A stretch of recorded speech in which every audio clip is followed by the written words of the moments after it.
Jetzt werden wir ein bisschen frühstücken, bevor wir uns auf den langen Weg, den kräftezehrenden Trip Richtung Lindenthal machen.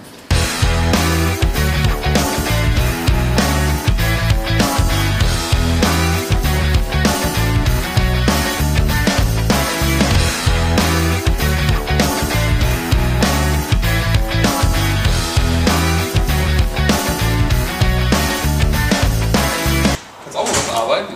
Genau. Einen schönen guten Tag. Hi. Basti. Daniel. Hi. Hallo, Ena. Rein in die gute Stube.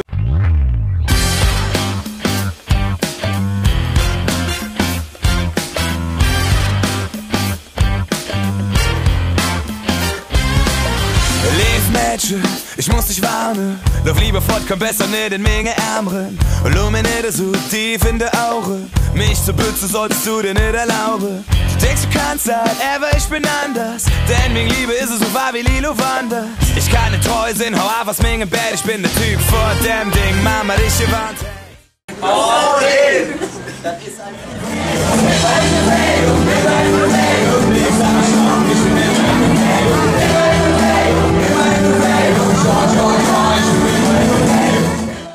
Schlaf in, schlaf in. Hunger. Kuchen.